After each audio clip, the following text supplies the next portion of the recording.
Brian Welk, senior reporter with IndieWire, and I'm here at IndieWire Studio at Sundance 2025, presented by Dropbox. And I am joined today by the crew from Love Brooklyn. We have director Rachael Abigail Holder and our whole cast. We have Nicole Beharie, André Holland, Roy Wood Jr., DeWanda Wise, and Cassandra Freeman. Wow, thank you all so much for being here. Thanks for having us. Thank you for having us. Yeah. So Rachael, let's start with you. We know you from your TV work, but this is your debut film. What made you want to make this your debut? I wanted to make a film because I originally am a playwright and a writer, and I sort of fell into television directing by accident. And it's been a wonderful career, but I really wanted to play my own song in a way. And I had been reading scripts and pitching, and this one really spoke to me. It just felt timeless and human and a love story that I wanted to see.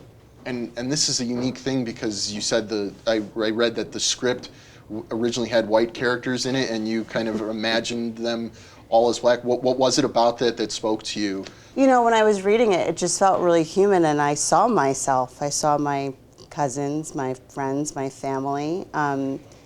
It was a kind of piece where the characters weren't, their culture wasn't defined, and so I could fill in the paint in that way, and I did, and then beautifully I was able to cast these wonderful actors, and my imagination was able to create a real thing, which is wild. Yeah. Were there any challenges in making it your own and finding that voice, or also again finding this entire cast? Like, what were you looking for with everyone?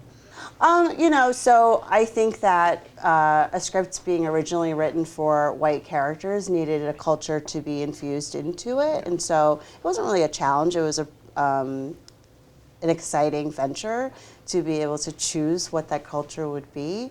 And we didn't want the characters to just be black, period. Blackness is a wide scope of people, and I wanted them to be specific. And so there's roti and curry food in our film. The characters slip into patois now and again, and the specificity was important to me. Okay.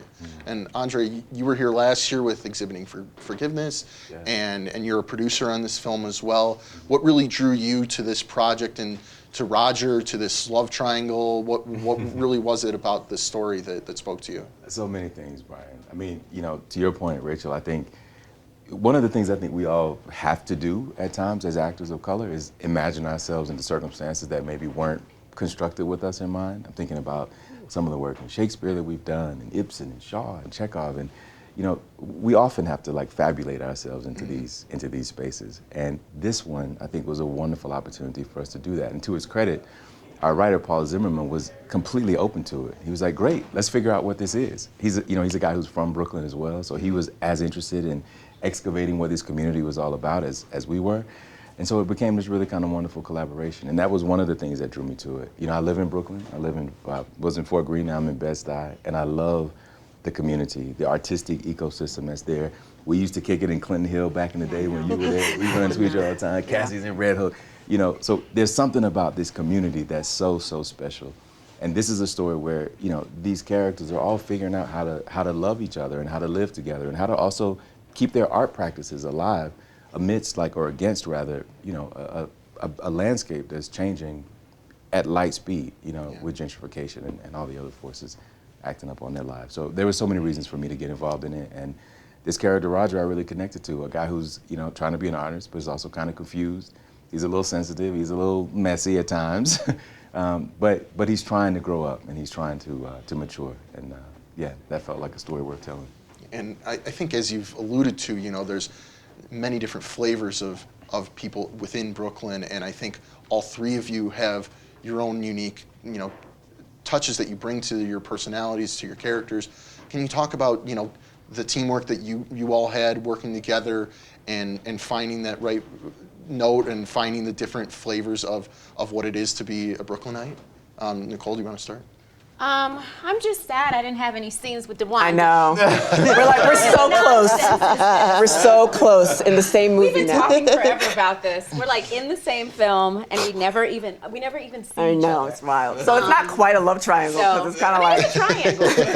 it's like the But triangle's like this. I think I don't know. I think there are people that you meet along the way living there. I lived in Brooklyn for like 17, 18 years, and there's just so much beauty. And like he said, that changing landscape is not just a Brooklyn thing. I think that's another thing that I think people will really relate to. It's happening all over the world, not even just the country. So that's something that people will sort of relate to. And I wanted to sort of capture with Casey, what it's like to really hold on to something that you love so dearly, even though it's kind of like slipping through your fingers, especially the nostalgia of a place like Brooklyn. It's really magical for me. I know I had a hard time actually moving myself, to be completely honest.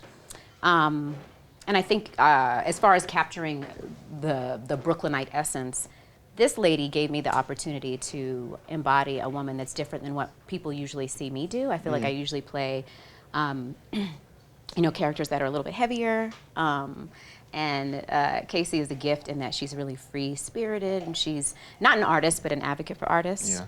So, it's like a soft spot for me. And then there's also this dynamic with this guy who's causing problems in everyone's life. Running amok. That I honestly find really refreshing. I don't think I've ever seen, well, maybe in Love and Basketball or something like that, a little bit, but I've never seen the playful quality in Black cinema in like a romantic, platonic kind of way. So that's something I think will be refreshing for people, and I got to play with that with André. and for each of you, what spoke to you in your characters? DeWanda, do you want to start? I think something I haven't said is, I've noticed in the last 5 years, like a kind of aversion, a deep aversion to grief. Like it's almost like when someone's going through something heavy, we're repulsed by it. Like it's a human instinct to go, we don't know what to say when someone's grieving someone. We don't know what to do when someone's going through something real. We kind of have this paralysis. And so Nicole, the character, was a real opportunity to get super up close and intimate with someone who is moving through something that's actually just the flip side of love. It's a facet of this love story, this kind of eternal love, this notion that grief is just love flipped upside down, that really moved me and also was just so much of what I personally have been trying to be intentional about processing in real time in the last 5 years. I think there's a lot that we have collectively gone unprocessed, as you spoke about in your special brilliantly, by the way. Since COVID, the disconnection. Yes, absolutely. And so I just thought that, my character was very beautifully embodied, and it was a chance to really say something real quietly. Okay. And Cassandra, how about yourself with this character? I love this movie so much because, I feel like it's been a while since we've seen a movie that's like a love letter to a town. And to do a love letter to Brooklyn at this time, I feel like it's such a time capsule moment. Like what this movie is today will not be true 10 years from now. What love is will be true, but what the town looks like. And what I loved about this character is that Brooklyn, depending on what borough you're in and on what street, you get a very different character.